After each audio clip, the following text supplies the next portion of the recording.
اسی طریقے سے مادی اعتبار سے بھی جب کسی کی مدد کی جائے، علمی اعتبار سے کسی کی مدد کی جائے، معنوی اعتبار سے کسی کا ساتھ اور تعاون کر دیا جائے، تو ہمیشہ اپنے اللہ سے امید رکھی جائے اور بدلے کا صرف اور صرف اسی سے توقع اور خیال ہونا چاہیے، کیونکہ سب سے بہتر بدلہ وہی دے سکتا ہے۔ میں آپ کے احسان کا کیا بدلہ دے سکتا ہوں، اور آپ میرے احسان کا کیا بدلہ دے سکتے ہیں؟ سوائے چند الفاظ کے، سوائے چند پیسوں کے۔ الفاظ ہوا میں گم ہو جائیں گے، پیسے چند لمحوں میں ویسے ہی تحلیل ہو جائیں گے، اور کچھ عرصے کے بعد پتہ نہیں چلے گا کہ کب پیسے ملے تھے اور کب نہیں ملے تھے۔ لیکن جو مالک الملک عطا کرے گا اس نیکی کے بدلے کے طور پر، وہ کبھی نہ ختم ہونے والا، کبھی نہ زائل ہونے والا، نہ اس کا مزہ ختم ہونے والا ہے، نہ تاثیر اور اثر، اور نہ اس میں مدت ختم ہونے والی ہے کہ جناب چند مہینوں کے لیے، چند ہفتوں کے لیے، چند سالوں کے لیے، چند سال کے لیے تمہیں یہ فائدہ ہے، بلکہ وہ تو قرآن مجید کی آیتیں بھری پڑی ہیں اس لفظ سے، خالدین فیہا خالدین فیہا خالدین فیہا۔ رحمت ہوگی تو خالدین فیہا، جنت ہوگی تو خالدین فیہا، مغفرت ہوگی تو خالدین فیہا، اور اللہ تعالیٰ کی طرف سے احسانات ہوں گے تو خالدین فیہا۔ اس لیے جو ابدی اور ہمیشہ ہمیشہ کی نعمتیں اور عظمتیں دینے والا ہے،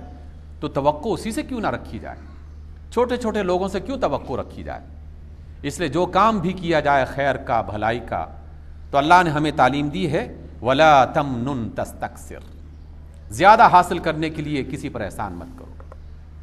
ہمارے گاؤں دیہات میں نہیں بلکہ شہروں میں بھی ابھی تک یہ رجحان موجود ہے۔ شادی بیاہ کے موقع پر باقاعدہ ایک بندہ رجسٹر لے کے بیٹھ جاتا ہے اور کہتا ہے جناب یہ 1000 روپے تم نے میری بیٹی کی شادی کے موقع پر دیے تھے، یہ 1200 میں دے رہا ہوں، 1000 تمہارا اتار دیا، 200 میں نے اس میں اضافہ کر دیا۔ باقاعدہ لکھا جاتا ہے، اور اس میں فلاں بندے نے کتنا دیا ریکارڈ کیا جاتا ہے، فلاں بندے نے کتنا دیا، اضافہ دیا کہ نہیں دیا، اور پھر اس پر مہینوں گھروں میں تبصرے ہوتے ہیں۔ اللہ کے حکم کی صریحاً خلاف ورزی ہے، انسانی وقار کے بالکل برعکس ہے۔ کوئی حقیقت نہیں اس کی کہ بیٹی اور بیٹے کی شادی، یہ خوشی اور مسرت کے موقع پر شریک ہو رہے ہیں اپنے دوست کی خوشی میں،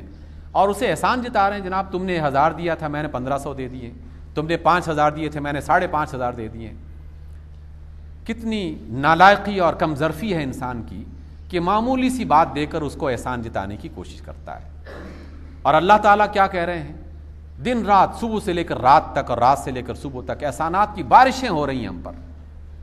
اور کبھی یہ نہیں کہتا جناب ہم نے تم پر احسان کیا۔ ہاں، جب کبھی احسان کا تذکرہ کیا ہے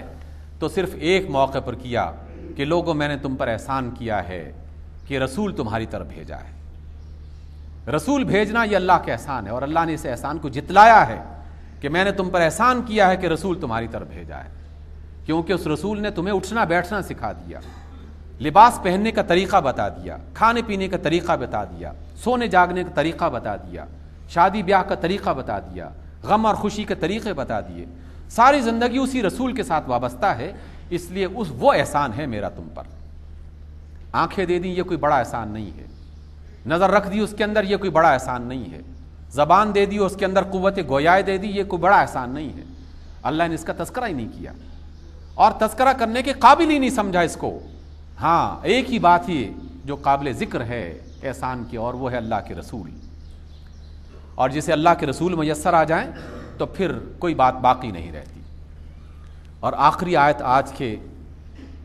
اس خطبے کے حوالے سے ہمیں میسر آ رہی ہے اللہ کی طرف سے، اور وہ بات بھی بہت زبردست ہے۔ اللہ فرماتے ہیں کہ وَلِرَبِّكَ فَاصْبِرْ، اے بندے اپنے اللہ کے لیے ثابت قدم ہو جا، اپنے اللہ کے لیے ثابت قدم ہو جا، اپنے اللہ کے لیے صبر کرنے والا بن جا۔ ثابت قدم، صبر کا ہمیشہ معنی یہی ہونا چاہیے، کیونکہ صبر کا معنی کبھی کسی موقع پر یہ نہیں آتا کہ ہمتیں پست کر کے، بزدلی کا مظاہرہ کر کے اور کہیں جناب ہم تو صبر کر رہے ہیں، جب کسی کام کے قابل نہ رہے تو ہم صبر کر رہے ہیں، جب کوئی ہمت نہ رہے تو ہم تو صبر کر رہے ہیں۔ نہیں، بے ہمتی کا نام صبر نہیں ہے، بزدلی کا نام صبر نہیں ہے، کسی کام کو کرنے کی طاقت نہ ہونے کا نام صبر نہیں ہے۔ صبر کا معنی یہ ہے کہ میں نے ایک بات کو سچ جانا اور میں زندگی بھر اس پر کاربند ہوں، اس پر ثابت قدم ہوں، ایک بات کو سچ جانتا ہوں اور کبھی پھر اس سے منہ ہٹاتا نہیں ہوں، چاہے پوری برادری اکٹھی ہو جائے، چاہے پوری قوم اکٹھی ہو جائے، چاہے سب لوگ تانا زنی کرنا شروع کر دیں کہ کیا کر رہا ہے یہ بندہ، اللہ کے لیے ثابت قدم ہو جاؤ، اللہ سے وابستہ ہو جاؤ، تو پھر یقیناً ثابت قدمی اختیار کرنا ہی پڑے گی۔ اور ثابت قدمی کہاں پہ ہوتی ہے؟ کیسے پتہ چلے کہ میں ثابت قدم ہوں؟ اللہ رب العزت نے اس کے لیے اپنی ایک مشیت بنا رکھی ہے، طریقہ اور سنت بنا رکھی ہے کہ وہ جب کوئی نعمت عطا کرتا ہے تو نعمت کے حوالے سے آزماتا ضرور ہے۔ یہ ممکن نہیں ہے کہ اللہ نے نعمت دے رکھی اور اس کو آزمایا نہ ہو، اور آزمانے پر پتہ چلتا ہے کہ یہ واقعی بندہ ثابت قدم ہے کہ نہیں ہے۔ مال عطا کیا ہے، مال بہت بڑی نعمت ہے، آزما لیتا ہے، کبھی مال چھین کر اور کبھی غلط طریقے سے مال آتا ہوا دیکھ کر پھر وہ دیکھتا ہے کہ اب میرا بندہ کیا کر رہا ہے۔ ایک طرف سے بہت پیسہ آ رہا ہے لیکن اس پیسے میں کوئی ایسی بات شامل ہے جسے اللہ پسند نہیں کرتے، اب اس بندے کا امتحان ہو رہا ہے۔ اگر وہ ثابت قدم اور صابر ہے تو وہ زیادہ نقصان اٹھا لے گا اور زیادہ منافع کو ترک کر دے گا اپنے اللہ کی رضا کے لیے۔ اور اللہ رب العزت اسے یہ سمجھا رہے ہیں کہ دیکھو، اگر تم نے میرے لیے نقصان برداشت کر لیا تو جان لو کہ تمہارا نقصان نہیں ہوا، تم فائدے میں ہو اور تم نے ایک فائدہ مند کام پورا کر لیا ہے، تمہیں نقصان نہیں اٹھانا پڑا۔ اور میری وجہ سے اگر تم نے کسی بڑے نفع کی بات کو چھوڑ دیا ہے تو تب بھی کوئی پریشانی کی بات نہیں ہے، اس سے بڑا منافع تمہیں ملنے والا ہے، اس سے بڑا منافع تمہیں ملنے والا ہے۔ تو وَلِرَبِّكَ فَاصْبِرْ، اور اس میں ایک وہ معنی جو پوری تاریخ انسانی ہمیں بتاتی ہے کہ کوئی اللہ کا بندہ جو واقعی اللہ کا بندہ بننا چاہتا ہے اسے لازماً امتحانات سے گزرنا پڑتا ہے، اور جو آدمی جتنا متقی ہوگا اتنی ہی بڑی آزمائشوں سے ڈالا جاتا ہے۔ اور یہ میں نہیں کہہ رہا، آقا نامدار آقا رحمت علیہ الصلوۃ والسلام نے یہ بات ارشاد فرمائی۔ آپ نے فرمایا کہ دنیا میں سب سے زیادہ اللہ رب العزت نے جن لوگوں کو آزمائش میں ڈالا اور مشکلات میں ڈالا ہے وہ انبیاء ہیں اللہ کے، سب سے زیادہ جن کو ان آزمائشوں میں ڈالا گیا ہے۔ اور پھر فرمایا کہ ان انبیاء میں سے سب سے زیادہ جسے آزمائش میں ڈالا گیا وہ میں ہوں، رسول اللہ صلی اللہ علیہ وسلم، یعنی خود انہیں بچپن سے لے کر اپنی زندگی کے آخری لمحے تک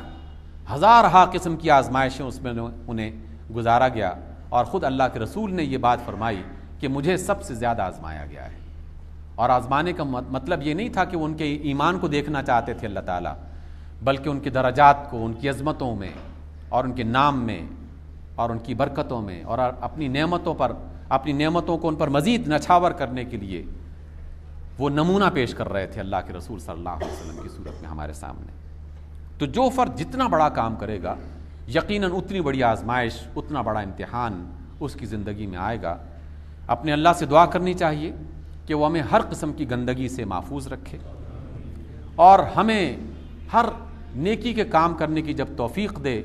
تو ہماری نیتوں کو خالص، ہمارے طریقوں کو سنت کے مطابق، اور ہمارے کام کو پاکیزہ اور صرف اللہ کی رضا میں کیا جانے والا کام، اس کی ہمیں توفیق عطا فرمائے۔ اور جب ہم اس کے راستے پر چل رہے ہوں تو ہر لمحے ہمیں ثابت قدم رکھے اور ہمیں آزمائشوں سے محفوظ رکھے۔ اقول قولی ھذا واستغفر اللہ لی ولکم۔